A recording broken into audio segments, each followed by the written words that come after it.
for the organizers. It's always hard to try to bring people together, particularly in pandemic situations from across our state. So appreciate the efforts and the energy around this. It's been very well coordinated. My name is Drew Tulchin. I'm the new president of what we're calling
to succeed. And we do that by bringing together people who can help with the investing side of life. There we go. That's looking like some slides there. And so we're calling it the new New Mexico Angels. If you're on video, you can see my air quotes.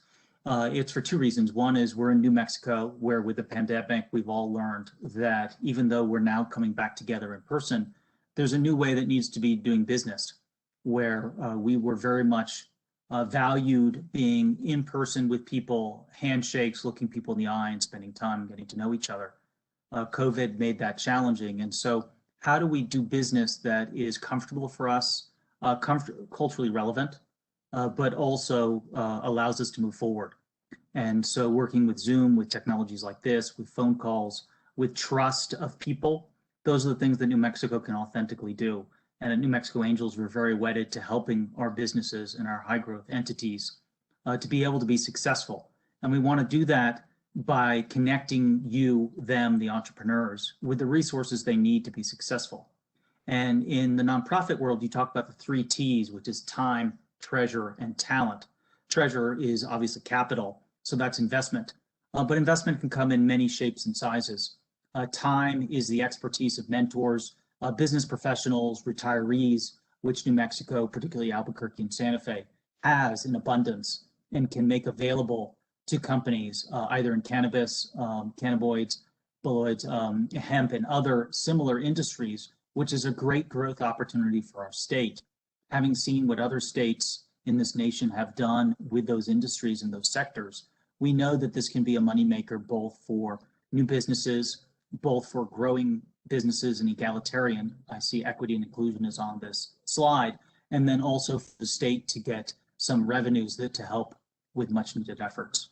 And at New Mexico Angels, we'd like to do that. So how do we do that? We're a 20-year-old organization, so we've been around.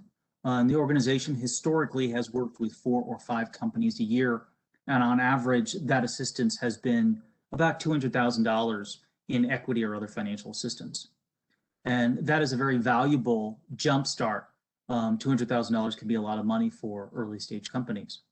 However, our experience is that high growth companies, $200,000 is not the make or break way to be able to enable a company or another legal entity to have success. And so we would like to orient around the needs of companies like yours, particularly where regulation and access to capital is a particular impediment and challenge. And so we're very pleased to be working both with state government, local communities, and private sectors such as yourself to be able to find investors, to find advisors, to find resources, and to find the things that you as an entrepreneur and a corporate entity, a C-suite of executives need to grow and bring into reality the vision that you're looking for. And so we do this with a number of companies. And what we hope is that a relationship with the New Mexico Angels is a leveraged connectivity for more than $1 million. So how do we do that? Well, we do that through our current programming, which includes trainings, office hours, investment opportunities, which is a chance for companies to present the investment opportunity that they have, convening and bringing together investors, the ecosystem, which is other stakeholders such as people in this call, as well as partners from out of state. So for example, I've built a network with other angel groups so that when we have a strong New Mexico company, we can do something that's called syndication, which is to take an offering, a deal, an investment opportunity, and share that with other folks like ourselves with similar interests in other states, particularly surrounding Arizona, Colorado, and Texas, where their wealth is just deeper, larger, and there's more people who want to be writing checks. We have a partnership with our friends to the north in Colorado called the Rockies Venture Club, or RVC. This is a national level organization, top 5 in size. And so what it gives us is it allows us a platform to take New Mexico investment opportunities to more people. They have more than 200 members, while we have 60. And so we can take companies in New Mexico and give them a larger platform, larger relationships, larger capital opportunities. In addition, we're very strong that sometimes a company, the solutions for that company for capital are quote unquote right on under our noses. So what do I mean by that? We have some lovely partners in our state. For example, the New Mexico Finance Authority, NMEDD, which you'll hear from, I believe, yet later. These agencies have programs and capital specifically for our companies here in New Mexico, and we know each other here in New Mexico. We're people you've seen, we're people you can pick up the phone and speak with. And I've also found this agency who's hosting us to be the same, very responsive, available by phone, not the stereotype of a government bureaucrat, but rather a fellow New Mexican who's here to help you as a New Mexican solve your problems through the areas that they know and have expertise in. So I'd like to welcome us all to work together as collaborators. I'd like to see a village raise the proverbial child. I'd like to see more be more. And we do that by collaborating, by communicating, by participating, and joining together. So feel free to take a look at our events, our last e-newsletters, sharing news that you have with us, inviting us to communicate with your groups, your communities, your collaborations. We're happy to show up and share what we know. And we'd like to demystify this capital investing world with some opportunities that are now becoming regular, such as crowdfunding, RBI, which is revenue-based investing, and other ways to see the capital needed for growing companies beyond just the standard image of what a VC, again, air quotes, looks like, or a venture capitalist with equity, which may or may not be a fit for what your idea is for your company, a debt, which may propose some risks or threats, and other ways to make sure that the capital is available. And so I think there, Robert, I'll turn it back over to you. If you feel I missed anything that you'd like me to highlight, I'm happy to do questions either now or later, and I'll type in my email so people can reach us. Thank you so much, Drew. We'll be doing questions at the end after people have, we've had our other presenters present, but thank you so much. That was really helpful. And next, we will be moving from a private entity to a government entity. Next, we will be passing it to Clay Bailey, who is going to be representing the Construction Industries Division. So anything building related, Clay is going to be your expert, and I will go ahead and let him take over. Good morning, and thank you, Deputy Director. I want to tell everybody I appreciate everybody attending this, taking part of it. As Drew mentioned, these WebExes and these Zoom meetings can be a little bit difficult trying. So we've been through this a lot for the last year. But anyway, thank you for your time and thank you for including us.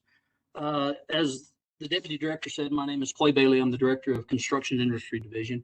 We handle all the construction side that would deal with any of the cannabis buildings that will be constructed or remodeled. Does New Mexico have a building code? Absolutely.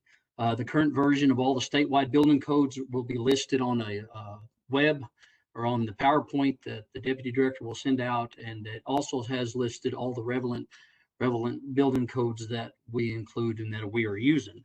One thing I would like everybody to keep in mind, new construction and remodeling require both plans, permits, and inspections. And in order to get a plan or an inspection, you have to, or to get a permit, you have to be a licensed contractor. There's very limited things that can be done on the private side when you're dealing with commercial that doesn't require a license. The limited things you could do would be painting or flooring. So please keep in mind as y'all move forward and start purchasing buildings or remodeling them or getting them ready and change of occupancy, to reach out, find out if your contractor is licensed. On our website that Drew or Robbie will share later has a link to our third-party vendor that you can get your contractor's license and go back in and make sure the person is current and up to date. What types of buildings do we permit? Every type.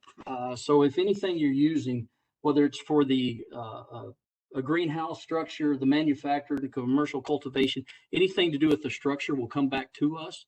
At the end of this, we'll have a contact information of who you can contact and how to get a hold of us and go through that. A lot of questions that are asked is how long does it take a permit to get through and be processed? The time once you submit it, it takes us about a week to get it into the hopper. From that time, it's about 14 days. Our goal is to have them all turned around within 14 days. With the large volume and the numbers that are coming in for all types of construction, we're running and falling behind that. So anywhere from 14 to 21 days, we should have it turned around. Any general building code questions will be submitted to my General Building Bureau Chief, Martin Romero. His turnaround time to respond to your questions should be 2 to 3 days. At the end of this, we'll give you his contact information along with mine. I would encourage that when you do call him or contact him, do it by email so you have it in writing. Going into the construction side of this, a lot of these buildings will be older and used buildings. So it changes the change of occupancy, the conformance, the certificate of occupancy, stuff we're going to be dealing with a lot, and the questions that come our way. The keeping in mind all the construction, all the buildings that must be complied with the current adopted building codes. This comes into effect for the change of occupancy, either where you're changing the numbers of people that are going to be there, we're changing the footprints of the building, we're changing the design of it. You know, you're changing exits, you're taking a warehouse or taking an office building, making it into a warehouse, using a warehouse, making it into a distribution facility, or taking a warehouse and turning it into a laboratory where you're doing extractions. All this stuff is going to take permits and plans. I would highly encourage, as we move forward with this, that if you're getting a structure, you're moving into a structure, you got any questions, reach out to us prior to it so you're not blindsided with what the cost might be to bring it up to code. If you're not changing anything, say you're renting one just for an office building, it's not changing the intended use, then we won't have to do a new certificate of occupancy. But if you do change the intended use, you're definitely going to probably have to have a change of occupancy, depending on the hazards if you increase more things. Another thing to keep in mind, that there are other local jurisdictions along with the state fire marshal's office you will be working with. They have to meet our minimum standards. The other jurisdictions, however, other jurisdictions can have it more stringent. Albuquerque, Rio Rancho, Las Cruces, Doña Ana County are some of the other jurisdictions that handle their own building departments. So when you do reach out to us, if you're in a different jurisdiction, we'll let you know and send you that away. But they only have to meet our minimum requirements. They can be more stringent, and sometimes, in some cases, they are more stringent. I know I went through this relatively quick. We only have a few minutes to get this done. But like I said, reach out to us, and Martin Romero will be your main point of contact, and he can answer any of the questions relating to changes of occupancy or what's going to be required. And with that, Deputy Director, thank you. Thank you so much, Mr. Bailey. I have included the contact information for CID in the chat. So it includes Mr. Bailey, Martin Romero, who he mentioned, and also Richard Lucero, who's the plan review manager. All of this information will also be in the presentation, which will be sent out to you all. So thank you again, Mr. Bailey. Next up, we will circle back to the Economic Development Department, Mr. Mark Roper. Mark, we've been having some technical difficulties in getting the slides up, so if you just want to work off the slides on your own computer, and we will go from there. Very good. Well, I'm Mark Roper. I'm Division Director for the Economic Development Division for the State of New Mexico Economic Development Department. The first slide that you would be looking at, and once you get it emailed to you, is our Community Business and Rural Development team.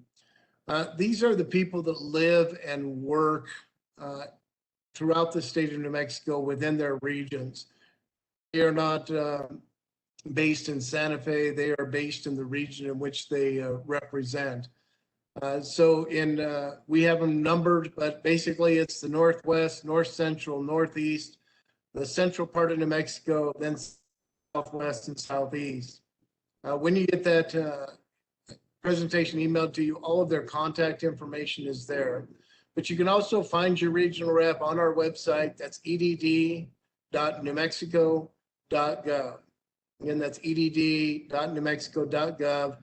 These are the people that can really help you and guide you and answer a lot of your questions and how to get your business started, how to navigate the various traps and things that you need to do, and also help guide you into the potential incentives that may be available to you throughout your process of setting up your business.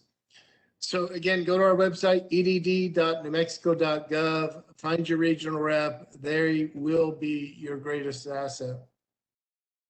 The first incentive I want to talk about is the incentive that's been on the books since the 1970s here in New Mexico. It's called the Job Training Incentive Program. It's available to any economic-based business. An economic-based business is that business that it either manufactures or produces an item, or develops over 50% of their revenue from outside of the state of New Mexico. So for those that are looking into this industry, what that means is the production side of this industry.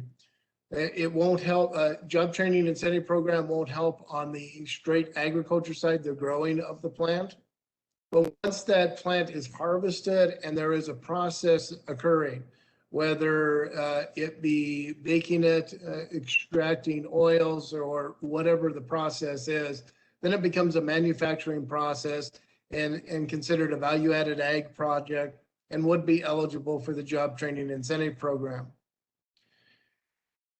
That program will reimburse the company 50 to 85% of the employee's wages back to the company for periods up to 6 months of that training.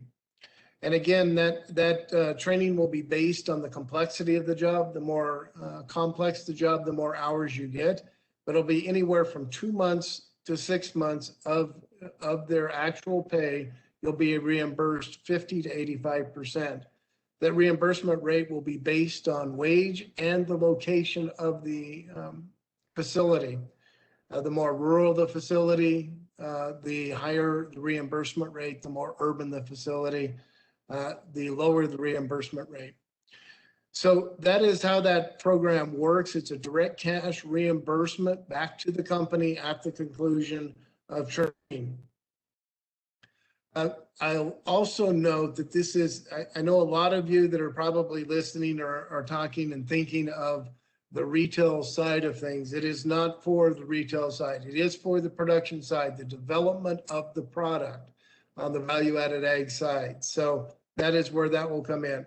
That will also apply to this next incentive that we'll talk about, that I'm sure everybody has heard of, that we use the acronym LEDA. But the LEDA fund is the Local Economic Development Act fund that allows us to invest in those same types of companies. Again, those that are manufacturing, those that are producing something. And again, it's past the growing of the plant. It's once there is a production happening and once there is a process occurring, we can then invest in that type of operation. That investment can help offset costs associated with land, building, and infrastructure.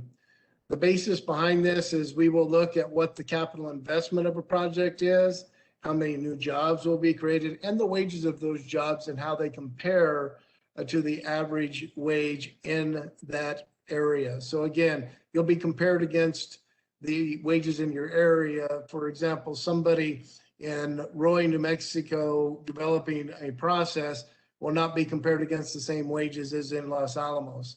So it will be compared against the wages specific to your region. And those funds, again, can be used for purchase, lease, grant, construction, reconstruction, improvements to a building, acquisition of buildings and lands, and any infrastructure investment, including public infrastructure such as roads, utility extensions, those types of things. What it cannot invest in is equipment. Equipment is excluded from a LEDA eligible use. So as we talk about equipment, we do have a program called the Collateral Assistance Program. This would allow us to participate in a loan to a company for the purchase of such things as equipment or other needs. I'll talk a little more about what those other potential uses are. We can support up to 50% of the loan value for collateral purposes up to a maximum of $250,000. So what that means is for a $500,000 note, we can provide $250,000 worth of collateral for the business to help them get the loan. We do put a preference on businesses located in rural areas, businesses owned, minority owned, and veteran owned. Job creation is one of the criteria, and looking again for positive economic impact in the area. You do have to have a lender. We are not a lender. We just provide the collateral assistance. We will work with any lender, and I know working with banks in this industry can be a challenge. So it doesn't have to be a bank. Any certified lender we can work with. Our only requirement is that they do register with the New Mexico Economic Development Department as a participant in our collateral assistance program. And again, get with your regional rep. They'll be happy to help walk you through this process. So what can the collateral assistance program be used? It's very broad. It can be used for any tangible or intangible asset purchase, including construction, renovation, or improvements.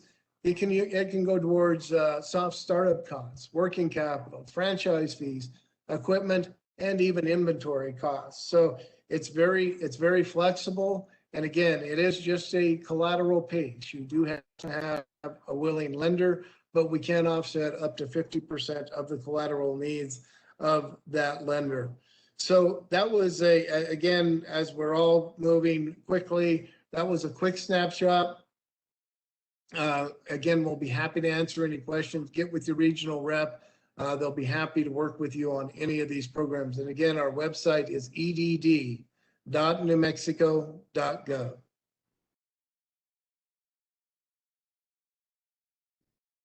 Thank you so much, Mark. I believe that we've gotten the slides up and are now visible for you all. Next, we will have Rebecca Moore from the Financial Institutions present. Rebecca, if you could just be sure to tell us when to advance the slides, we will get that covered for you. Great. Good morning, everyone. My name is Rebecca Moore. I'm the Acting Director for the Financial Institutions Division, which is also under the ROL umbrella. Thank you all for your attendance this morning. And I'm going to cover a couple of topics this morning that come up most frequently whenever we talk about the cannabis industry and the role that banking plays in those. So first things first, when I talk about banks today, I'm using that as a catch-all term today for any federally insured depository financial institution. So that could be a bank, it could be a credit union, it could be a savings and loan. So just keep that in mind that I'm kind of using it in those terms. Also, the state authorization for cannabis here does call it cannabis. However, I'm going to be referring back to some federal guidance that refers to it as marijuana. I'm going to use those terms interchangeably, so bear with me as I go through those. So, number one question we get asked, why can't I find a cannabis-friendly bank? Why doesn't every bank do this? So to explain kind of how that works and the reason that you will find some banks specializing in this, some banks not, we have to take a little history lesson. So I hope everybody got a cup of coffee this morning. First, we're going to go all the way back to 2013. There were certainly states such as Colorado that were opening up state authorized use for marijuana programs. And you had this disconnect between the cannabis industry who wanted to make deposits and do things like, you know, pay the IRS and be on the up and up on that level, and banks that said, no, no, this is illegal activity. We can't be a part of this because it's illegal at a federal level. And remember, we're talking about federally insured depository institutions, so that matters to them. They have to follow federal rules.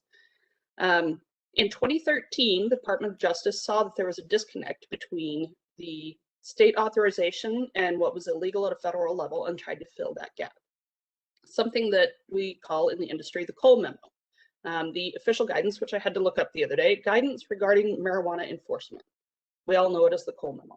So what that did is it limited the investigative and prosecutorial resources that the DOJ was going to look into. They were going to focus on what they considered the most significant threats. So think things like distribution of minors, drug driving, using a state authorized marijuana program to be used as a cover for trafficking of other illegal drugs, and that sort of thing. So they're going to go after those high priority, what they considered high priority items. And the cannabis industry said, okay, good. So we can open up our shops in places where it's legal, and this is not going to be a problem for us. And the bank still said, no, it's still illegal, and we don't know what to do with this information. So FinCEN stepped in on Valentine's Day in 2014, said, hey, we're going to help you out here. Now, FinCEN is the Financial Crime Enforcement Network. And what they are doing, they're the government agency, the federal government agency that looks for things that involve both crime and money. And a lot of the time, those two things go together really well. So terrorist financing, cyber fraud, drug trafficking, prostitution rings, whatever you might want to think out there, anything that has money and crime, they're kind of the head agency for that. And they said, banks need to be able to navigate these waters. Cannabis industry needs to have access to banking system, the payment system. So we're going to put out some expectations and guidance on how to do that.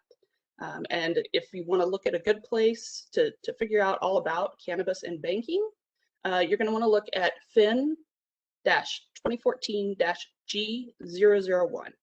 And when I talk about FinCEN guidance through the rest of this presentation, that's the guidance I'm talking to. And what that guidance did, it basically, the first couple of pages regurgitated all of the information that was in that 2013 Cole Memo. And then it outlined the due diligence and all of the reporting requirements and other things that banks have to do in order to assess and mitigate the risk of providing services to marijuana-related businesses, or MRBs. So that opened up the stage a little bit for banks to start dipping their toes in, and some put their toes in and said, oh, it's too cold. Some put it in, oh, it's too hot. Some found that it was just right.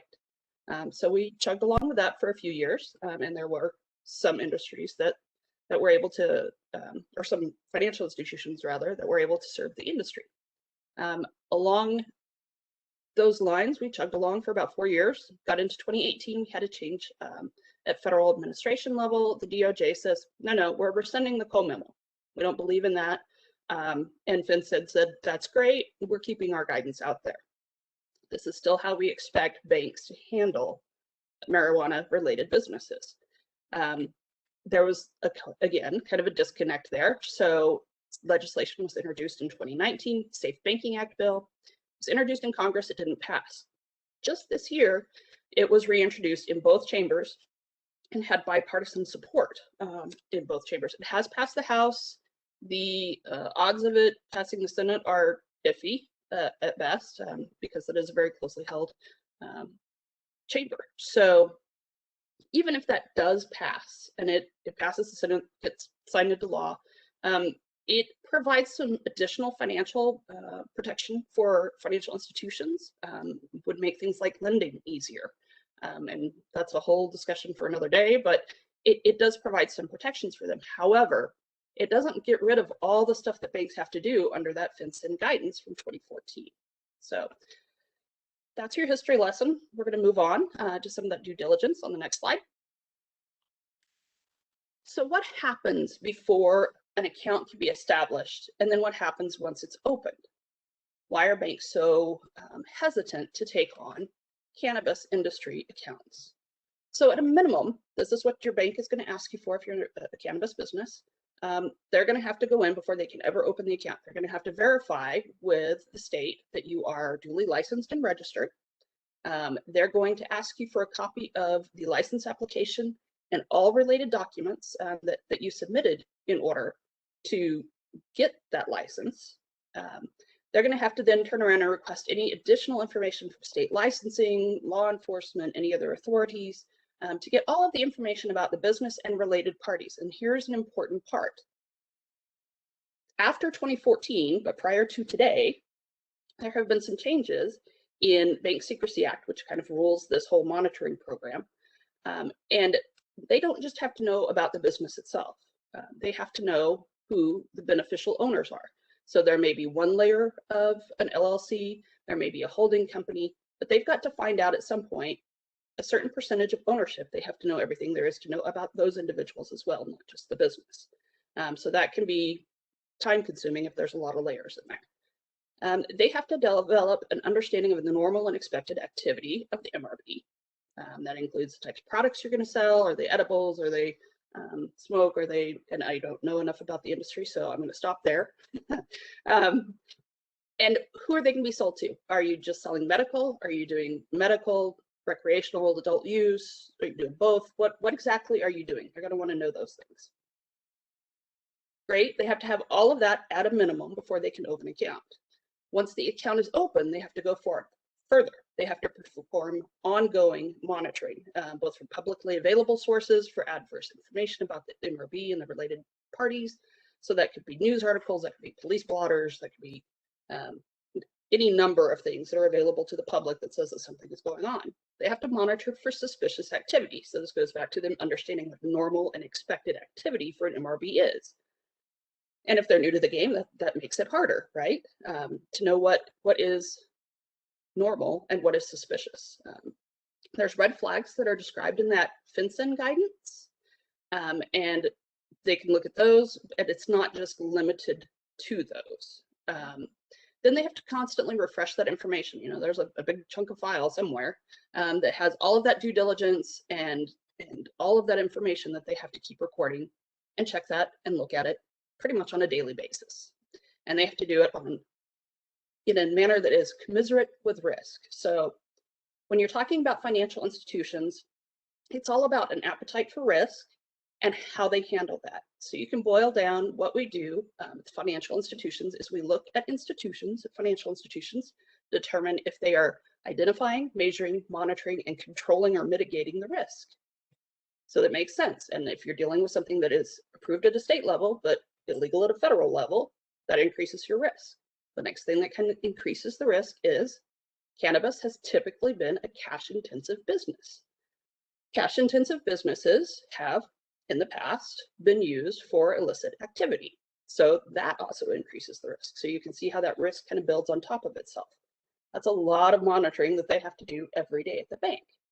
Not all banks can specialize in this, and you have to have somebody that knows what they're looking at, right? Okay, next slide.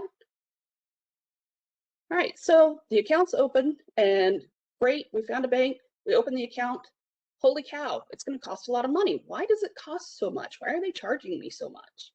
Well, aside from all of that monitoring that we just talked about, there's some other factors to think about. I've not included an extensive list here, just a couple of things to think about. Cash handling. So again, because cannabis has traditionally been a cash-intensive business, you're going to bring in more cash. So I'm going to bring checks. You're not going to bring in, you're not going to charge the debit cards. You're going to bring in cash. It takes more tellers to handle that volume of cash. Then the tellers take that money and they sell it to the vault. Then you have to have staff to count that cash and do that handling there. You might have to expand the size of the vault. Now you're carrying more cash.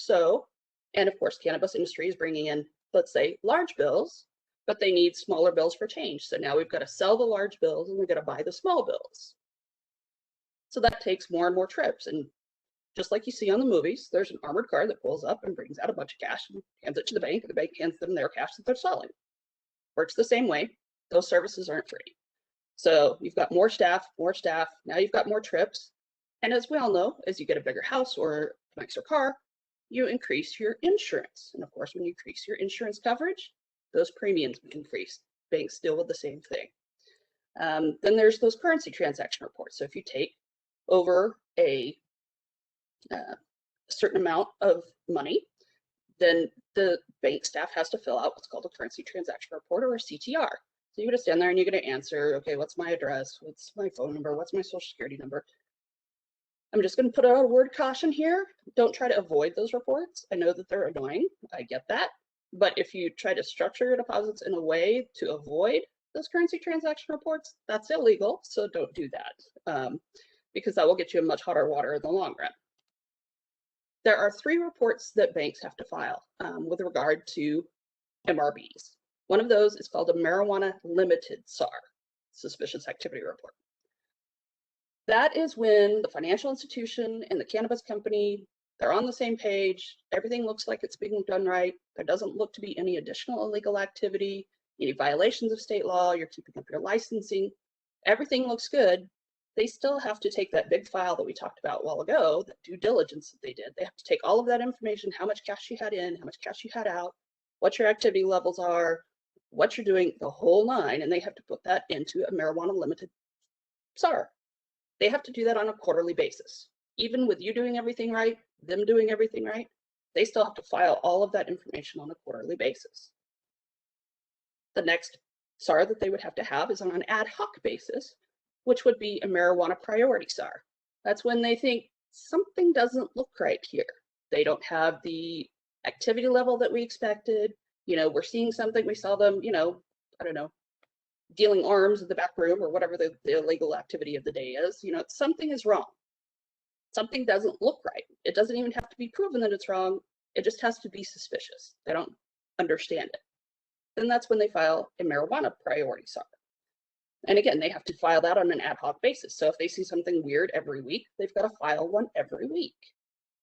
The third kind of SAR that they would have to file is if they decide to terminate the account. So that could be any number of reasons. It could be that they see something going on an ongoing basis they're not crazy about. They think that maybe there's different illegal activity that's going on there that isn't covered on the FinCEN memo. It could just be the fact that they don't have the expertise to keep up with that. They're exiting that business. So they have to be able to maintain an effective BSA anti-money laundering compliance program. That's a federal requirement. They have to do that. And if they decide, I can't handle this cannabis company or industry and have an effective program, well, I'm not going to get in trouble if I let go of this industry, but I am going to get in trouble if I don't have an effective program. So when they terminate that relationship for whatever the reason is, they also have to file that SAR. So as you can imagine, it takes a lot of knowledgeable staff to oversee and manage a program like this. And everybody knows experts aren't cheap. We're hearing anecdotal evidence from some other states that once they get these BSA folks all trained up and really understanding everything, that the cannabis industry is then poaching those employees so that they can make sure that they're doing things right. And so the program starts all over again. So why does it cost so much? I think we kind of have explored the reasons why it costs the financial institution a lot of time and money and effort to handle these services. And really, it is economies of scale that they're looking for. So you're probably not going to find a bank with just one cannabis company. You're going to see they're spreading that cost over numerous cannabis companies.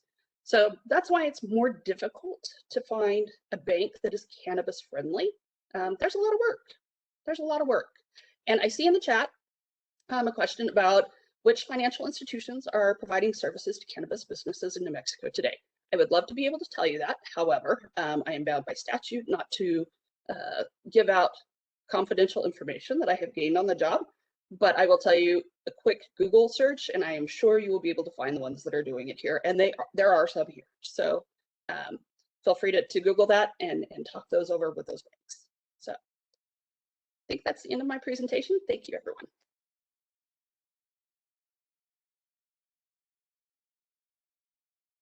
Thank you, Rebecca. This slide that we have up, we have some contact information for financial institutions. You can contact Rebecca directly via her email or the phone number provided there. Next up, we have Benjamin Schroep from the Securities Division, also within the Regulation and Licensing Department, and I will pass it off to him.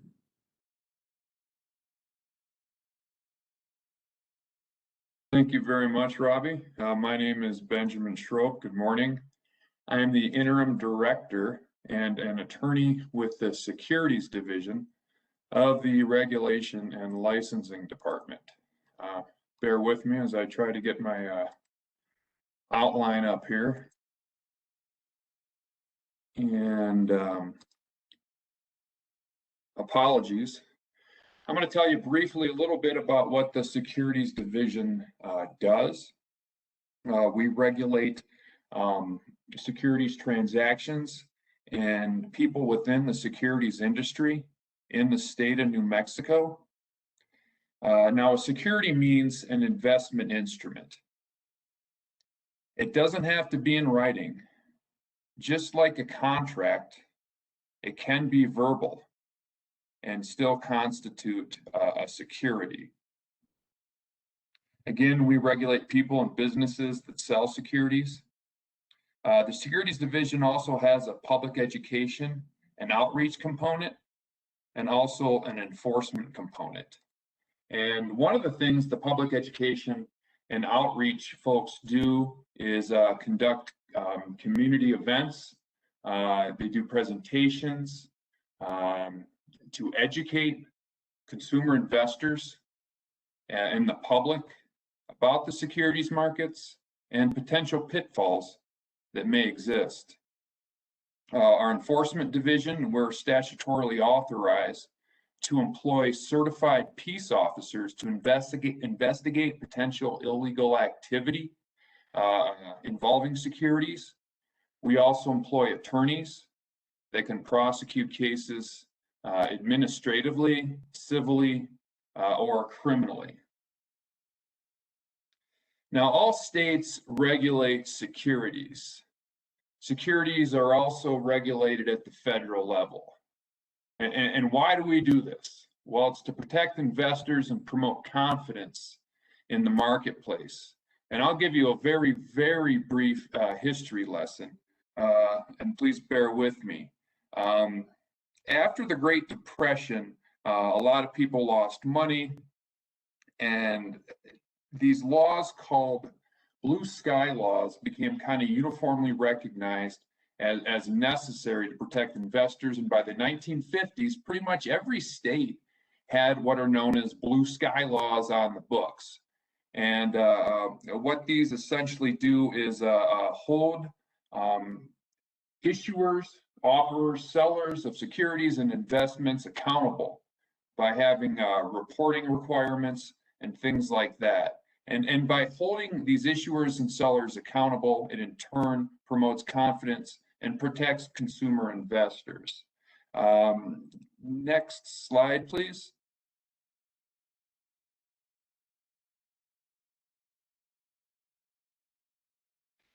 So soliciting investments for a new or existing business may be illegal, even if the funding comes from family and friends, and even if the funding is termed a loan and not an investment. So as with any major business decision, please consider the legal and financial requirements necessary to get your business up and running.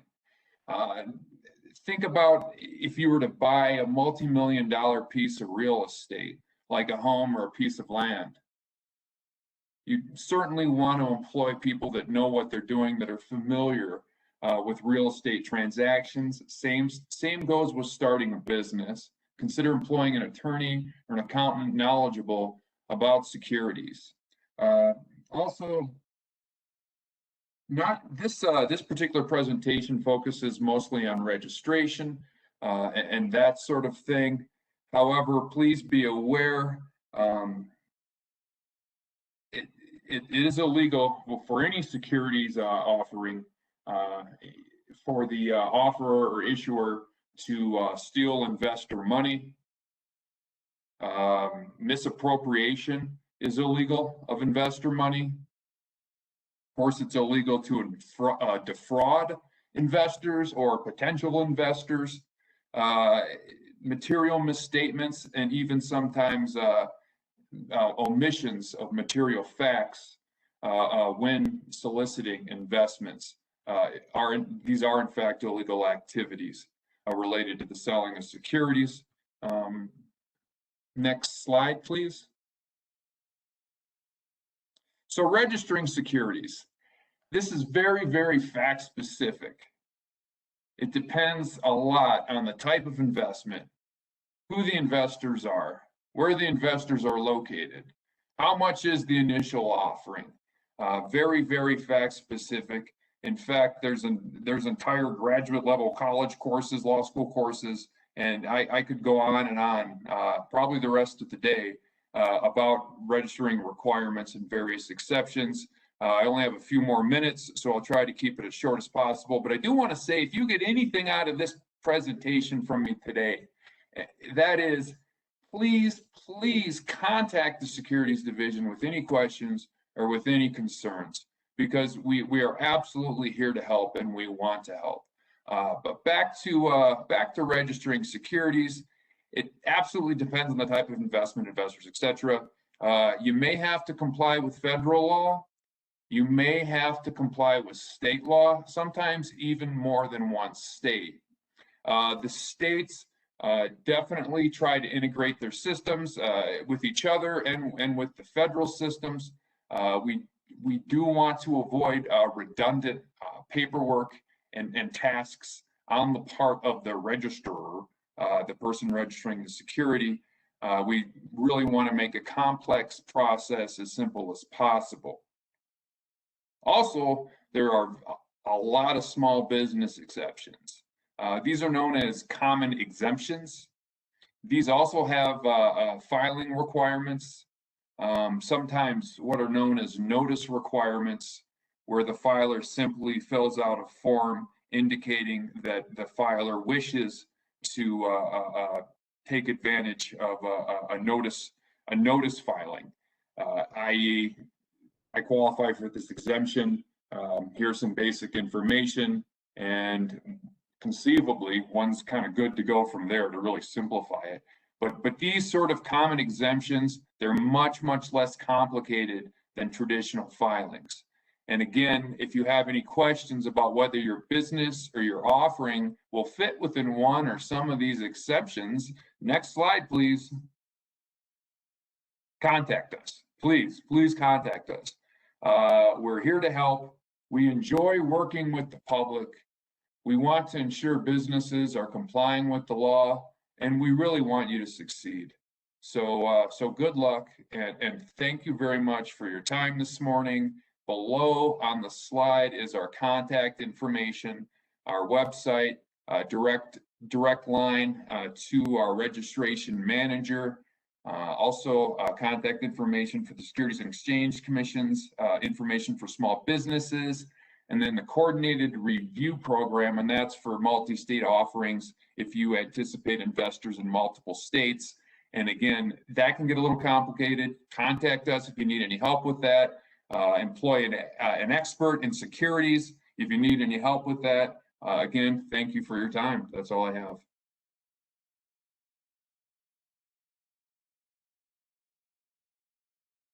Thank you so much, Mr. Schroep. And so now we'll be moving on to the Cannabis Control Division. As I mentioned before, my name is Robert Sachs. I am the Deputy Director of Policy here at the Cannabis Control Division. And before I kind of jump into the licensing as it stands, I just wanted to bring a couple of things to your attention generally. So in earlier this year, when the Cannabis Regulation Act was passed during the special session, there were some deadlines that were put into place in that piece of legislation. The first one is coming up on September 1st, which is when the Cannabis Control Division needs to start issuing producer licenses. And producers, as defined by the statute, are growers, essentially. And the next deadline you can see is January 1st, which includes all other licenses. I'll touch on exactly what types of licenses those are. But if you kind of think about the supply chain, the process of moving the plant cannabis into a final product, it makes sense that the producers be licensed first so that the plants have time to grow, so that they can then be harvested, manufactured, extracted, sent to retailers to be ready for retail sales on April 1st of 2022. So all of these are deadlines. It is possible that we will begin to be issuing these licenses prior to the deadlines, and that's actually the hope that we have. And to that end, on the 29th of June at 9 a.m., we will have a public rule hearing regarding producer rules. Well, we've released a few set of rules. One is producers. We've included plant count and fee rules as well. So the way that the process will work is that the Cannabis Control Division will release a set of proposed rules. We'll make them available to the public, and we will allow the public to then give us feedback. We'll take all of that feedback into consideration, adjust the rules as needed, and then finalize them. And so after that finalization is when we will then begin to start issuing licenses. So where we are right now in that process is we have released our first draft of the producer rules. You can find them on our website, ccd.rld.state.nm.us. You can also Google Cannabis Control Division. And if you scroll down to the middle of the page, there'll be a portion of the page that says quick links, and then you can navigate to the proposed rules. And actually on that page itself, you can provide public comment in anticipation of the hearing if you can't make that. If you can make the hearing and you want to give public comment during the meeting itself, you can do that. Like I said, that will be June 29th, which is next week. Just so you all know, this is going to be one of several rulemaking sessions processes. So, you know, if producers is where you want to, is where you're interested in kind of entering into the market, this round of rules might be more applicable or interesting to you. Manufacturing is coming up at a later time, testing labs. So depending on where you want to enter into the market, you might want to, you know, attend different rule hearings. Though personally, I think they're all very interesting. So we would love as much input as possible from the public. Next slide, please. So, like I said, right now we are in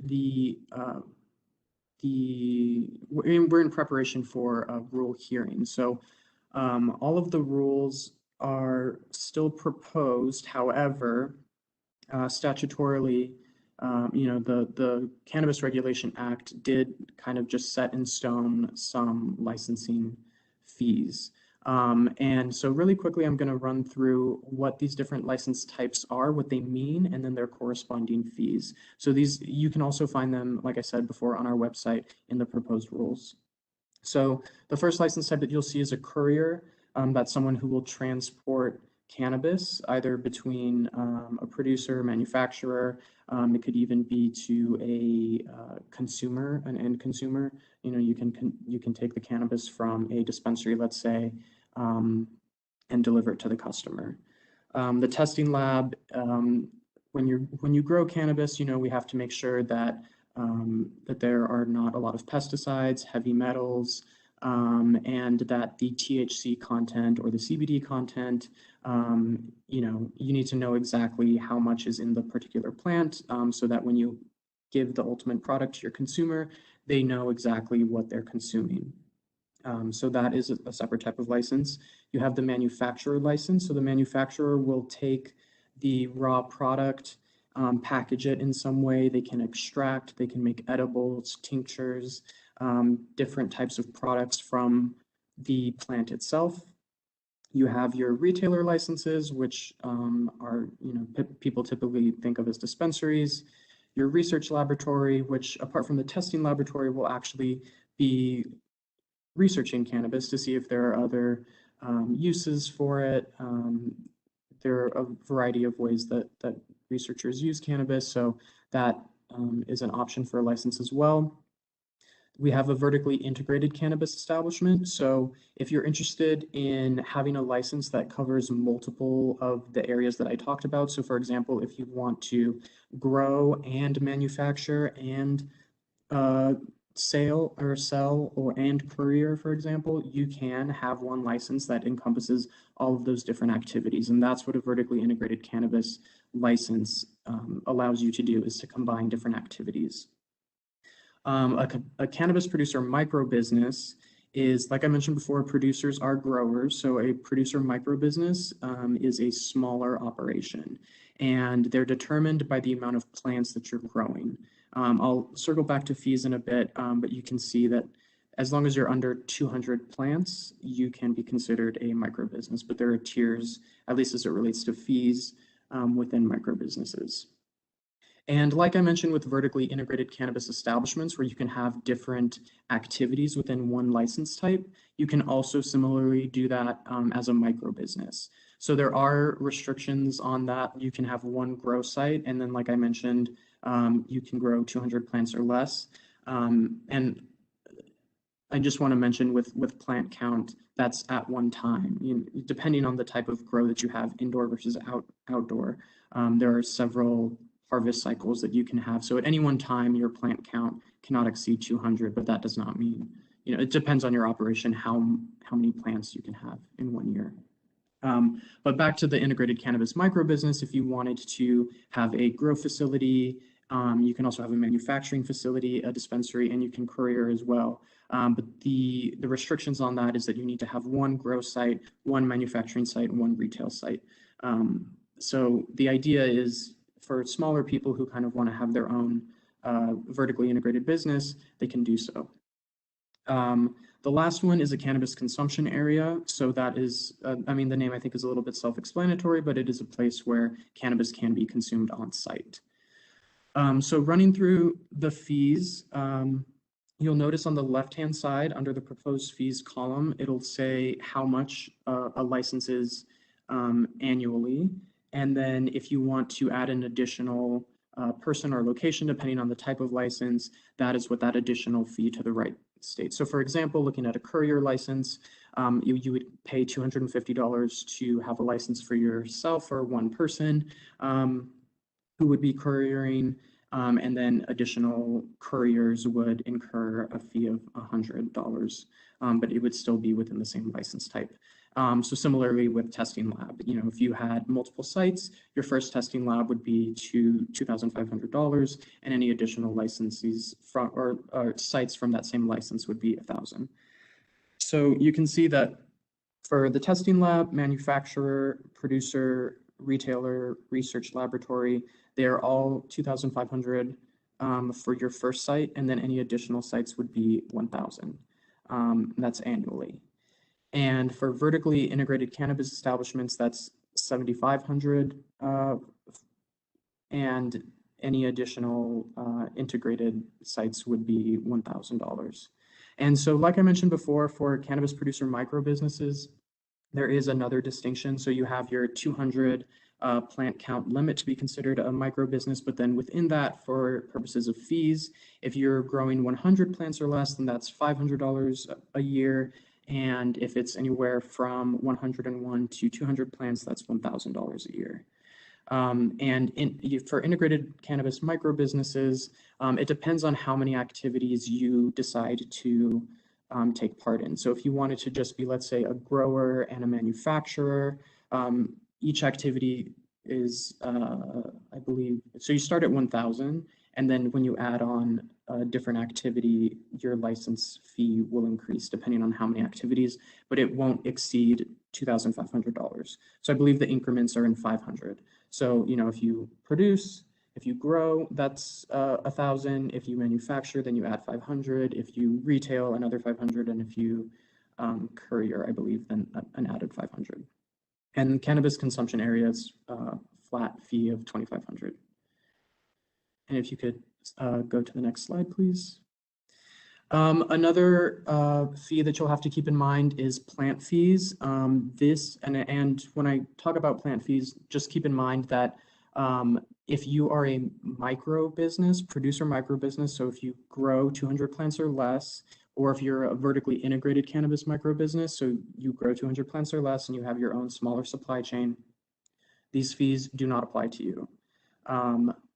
If you are a producer, so you grow more than 200 plants, then these fees will apply to you.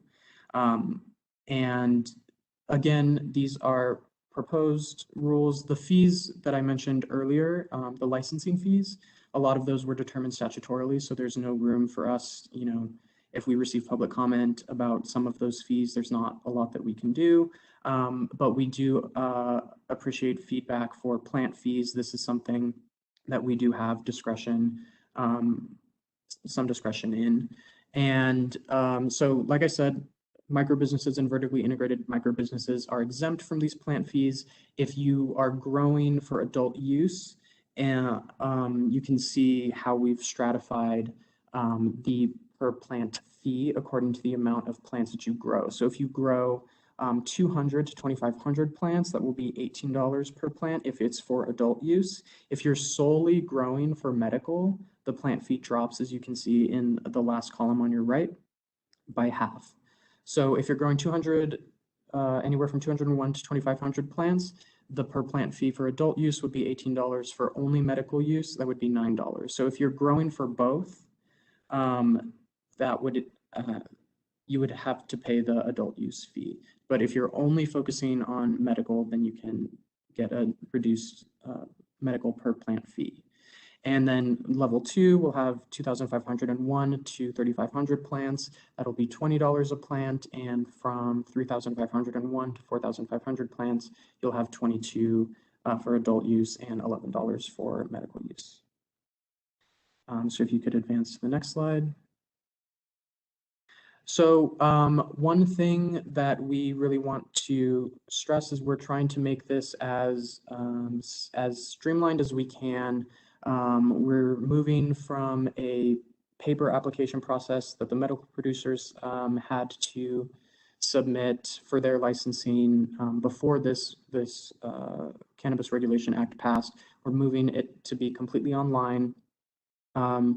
There are requirements with, as you know, other licenses of, you know, whether they're cannabis or, you know, in other industries will require similar information. So, you know, we'll need to know the personal contact information of the individuals forming the business, of the business itself, ensuring that you have a business license. So, you know, making sure that you have everything in order in that sense, in an LLC formed or whatever type of corporate structure you want for your business. You'll need operations plans for certain types of cannabis businesses. You'll need to make sure that you're a particular distance away from schools and daycares. That's 300 feet. You'll also have to ensure that your land requirements are met. So you have a building, you have access to water, you have ownership of the building itself, or, you know, the leeway to use the space that you have for your intended purpose. If you are a producer, you'll have to let us know how many plants you anticipate growing to help determine your fees, for example. So the number of plants, and a lot of the processes, like I said, we're trying to streamline the process. For a lot of these, you'll have to certify to having a certain plan, whether that's security or lighting. When we inspect the actual space itself, you'll just have to make sure that those are readily available to us. You know, another aspect is to make sure that you'll be compliant with occupational and safety guidelines for your employees, just like in any other workplace. It has to be OSHA compliant. And a big thing will be a diagram of the premises. We want to make sure that the area is secured. A part of the rules as they stand is that any area that is producing cannabis in any way, harvesting, cannot be visible from the public view. So, you know, if someone's walking down the sidewalk and they look into your property, they can't see you growing the plant or harvesting or extracting or whatever process you're doing. So we need a diagram of the premises so we know exactly that you've taken that into consideration. So once you have your license, then you just have to make sure that you stay up to date with the grow requirements, with health and safety and security. Security is a big one. There are some requirements involving cameras and making sure that enough of the area that is processing cannabis is monitored. Both for a compliance aspect, but then also for your own safety to avoid, any sort of theft, or if anything happens, then you know exactly, you have some evidence of what happened. Next slide. So this is my contact information. You have my phone number, my email address, and then the website. So the website that's actually listed is the Regulation and Licensing Department's website, which houses the Cannabis Control Division. So if you go to that URL that's actually on this slide, it will eventually lead you to the Cannabis Control Division. But if you want to just go straight to the Cannabis Control Division, just add CCD in between the www and the RLD portion. So it would be www.ccd.rld.state.nm.us. And we'll be posting the presentation that is here on that website. Like I said, please review the rules. They're proposed rules. So, a lot of those licensing requirements that I talked about in the previous slide are part of the proposed rules. So they're not finalized yet. So if you have any input on the rules as they stand, please let us know. And I would also encourage you all to, when you visit the Cannabis Control Division website, and I think a lot of you found out about this website through our newsletter, but scroll all the way down to the bottom of the page and you can put in your information. We send out periodic blurbs of when we post rules, when we have job openings. So really anything related to the Cannabis Control Division, you can be up to date if you sign up for our newsletter. So thank you so much for your patience with the technical difficulties at the beginning. And I will now pass it over to Bernice, who will be handling the question and answer portion of the presentation. Thank you, Robbie. We do have a question from Davey Parker. Davey Parker, you have been unmuted. If you can go ahead and ask your question.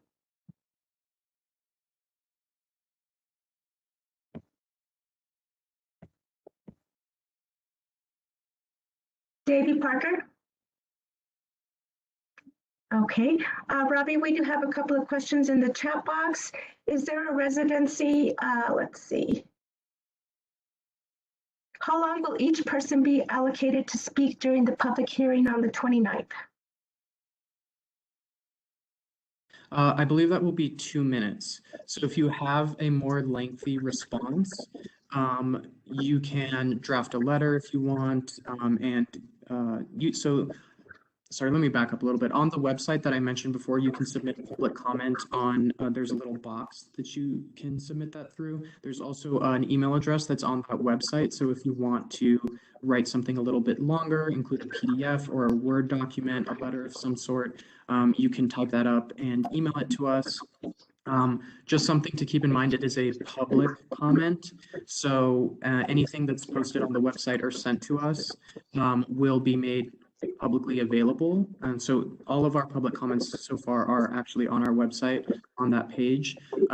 So just keep that in mind, and we won't be responding until after the rule hearing happens, but we will be responding to each concern. Okay, great, thank you. Danny Parker, you are unmuted, go ahead.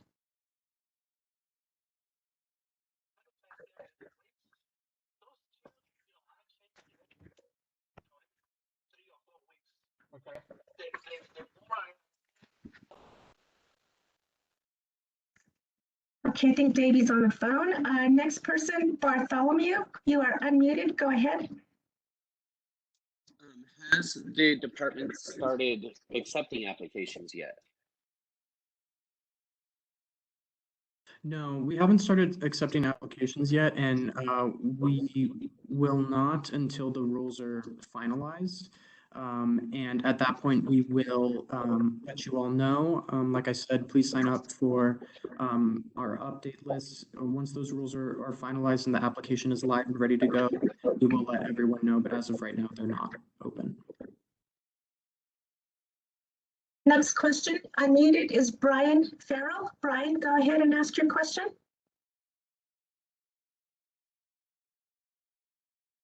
Brian Farrell.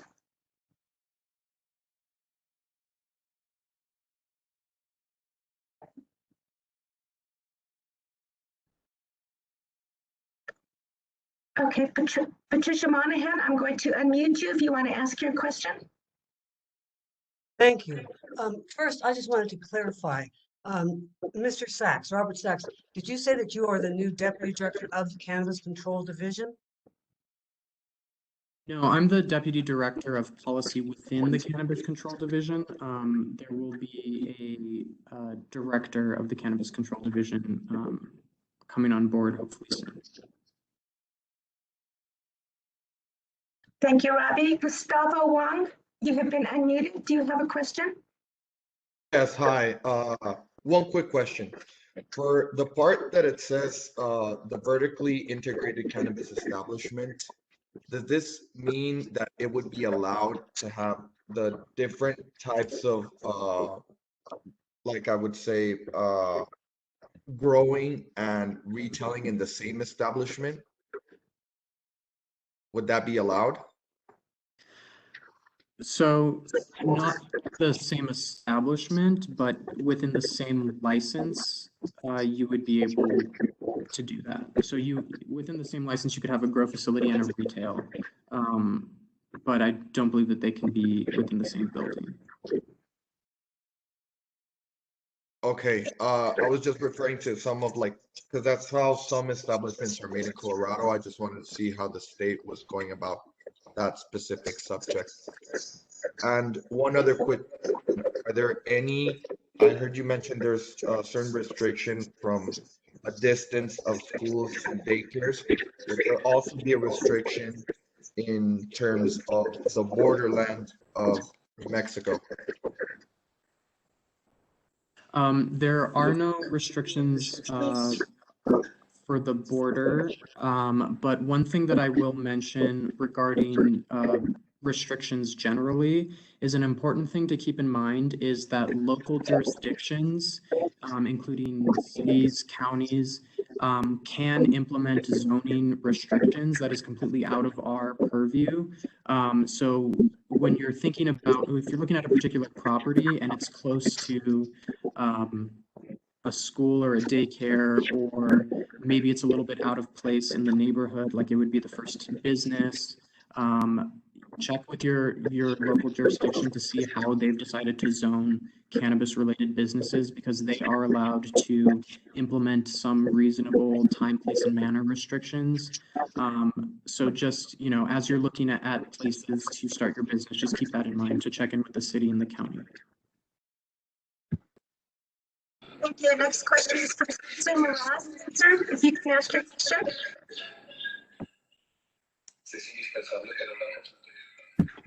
Susan Moraz. Okay, Iris Duran, do you have a question? You've been unmuted. Hi, yes, I do have a question. This is Iris from Las Cruces, and I had a question. Is there a limit on how many licenses are going to be issued for the state, or is that per region? How is that going to work? There's some states that have an unlimited number of licensed to producers, as long as they meet all of the qualifications. And then there's some states that issue like 12 for the whole state or something like that. Are you familiar with that yet? Yeah, so there is no cap on any type of license that we're issuing, whether it's producer, manufacturer, testing lab, courier. As long as all of the requirements are met, we can issue a license. Thank you. Next question, April Smith. April, you have a question? So I just want to follow up on her. So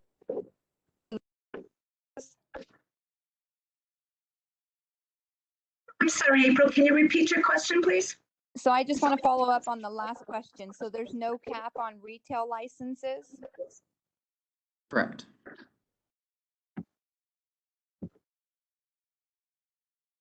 Next question, Ashley Lopez. Ashley, you are unmuted if you want to ask your question. Yes, ma'am.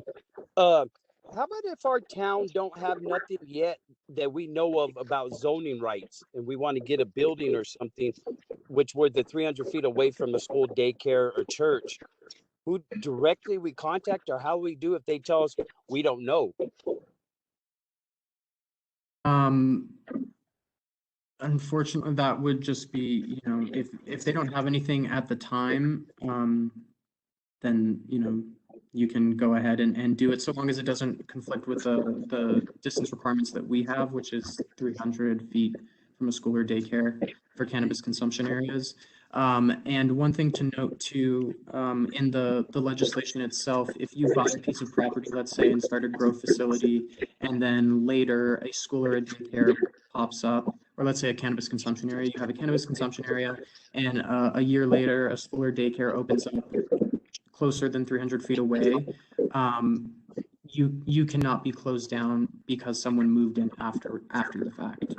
If a school or daycare doesn't want to be close to an already existing cannabis consumption area, they have to pick a different spot.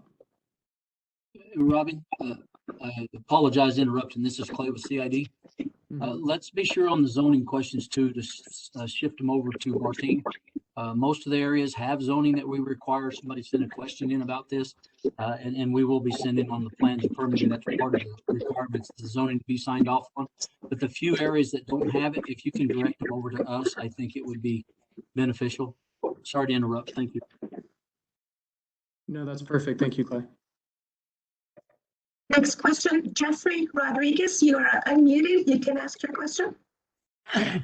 On the plant count for the producer, the $18, the different prices there, at what point is that to be paid? Is it after harvest, or do you have to pay for that at the time of purchase of the license? So in our proposed rules, it's at the time of the license. And so that's when you submit a license, you have to tell us how many plants you anticipate growing. And then your fees will be calculated accordingly. Next question, Joseph Streblo. Joseph, you are unmuted. Hello, I was curious, with the older cannabis medical program, you had to have a nonprofit. Are we allowed to structure our business in any way? Yeah, you're not restricted to nonprofit like the medical producers prior. So yeah, you can have an LLC, S Corp, C Corp, however you want to structure it. Thank you. Next person, Talako Chilton. Talako, you are unmuted. Yes, I was wondering in terms of rural areas where for production, if for adjoining properties, if there's going to need some kind of visual screen barrier built between neighboring properties, or as long as it wasn't on a roadway, it was okay. That's a good question. I'll have to double check on that, but I believe that you'll have to make sure that your neighbors also can't see you growing. Thank you. Next question, Jesse Garcia. Hi there. Can you hear me? Yes. Okay, thank you. Actually, my name is Joseph Garcia. My son had signed up for this. He is Jesse. Again, Joseph Garcia. I am the former chairman of the Mora County Commission and current chairman of Planning and Zoning Commission in Mora. And for those of you who asked, what if there aren't any rules besides license and regulation, I think maybe ask the county commission as an FYI. The other question that I have as chairman of planning and zoning is the water issue. Water issues are going to be a huge part of this. Now, from what I understand from the state engineer is that if you have, for example, we own a SECAS, so we have that covered. But other people who do not have the rights to waters like we do, are folks allowed to use tap water from local water entities, or are they not allowed to? That's the first question. Second question is, if someone owns a private well, as far as I understand, the person that owns the well can use up to 1 acre-foot of water per year if it was deemed a domestic well, and they can use up to 3 acre-feet a year of water if it was deemed domestic and stock. I believe the state engineer is only going to get worried about it if it surpasses 3 acre-feet of water per year. Then they will require you to be metered. Now, my question to those comments is, am I correct in stating that? So as part of the licensing process, you do have to ensure that you have proper water rights from the Office of the State Engineer. So they're going to be making an independent determination of whether or not the land that you're going to be using for growing or I guess the water access will support your plans for growing. And once that you have shown that to us, that wherever the water comes from, as long as it's signed off either by the OSE or if you can show a SECIA rights, then we can go ahead and process the application. Another portion that I want to mention, though, is you also have to certify that you will be, to the extent possible, conserving water as well. And you can talk about drip irrigation or other forms of water conservation. We want to be mindful of the fact that we live in a desert and cannabis is a water-intensive plant. So that's one thing to keep in mind as well. Robbie, it's 11:32. I think we can take one more question and we'll have to close. I will remind everybody, I will be putting in the chat box the contact information to email your questions, to call and leave a voicemail, and we can get back to you on the questions that we were not able to answer today. So Kobe Ivory, you are unmuted if you want to ask your question. Yes, I wanted to ask, when will you have a meeting more towards the retail side? And another question about, will you have any any rules on smoking lounges? Like, we live in a border area, and I know people will come from Texas to want to come indulge over here in New Mexico. What are the rules and regulations on having just a smoking area lounge? Thank you for your question. So in terms of retail licensing, we have that deadline of January 1st. We haven't yet released rules yet, but we're hoping that we will have licenses ready to start being processed well before that, hopefully in November. In terms of cannabis consumption areas, we do have a license that allows people to consume cannabis on site. So the easiest way to do that would be with edibles or tinctures or something that doesn't produce a smell. But if you are going to have smoke in that cannabis consumption area, if you're allowing people to smoke, it does have to comply with other smoking laws that are applicable here in New Mexico. So, like indoor smoking, for example, you won't be able to do. I can't remember the exact name of the statute that you have to be compliant with. I believe it's the Clean Air Act.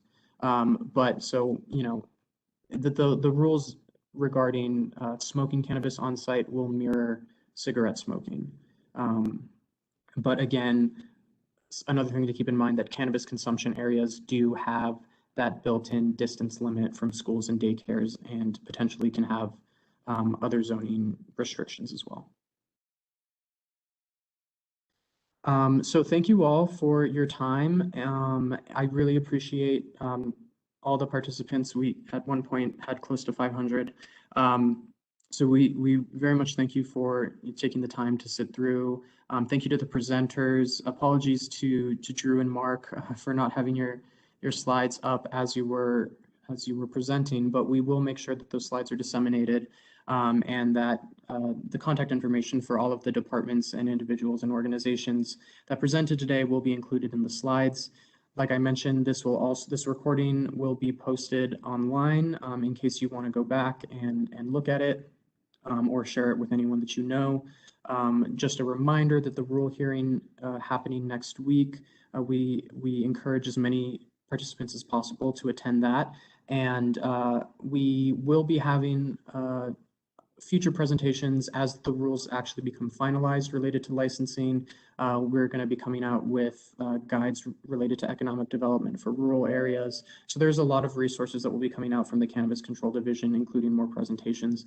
So just keep an eye out for that. And thank you all for attending, and thanks to the presenters as well. Thank you, everybody.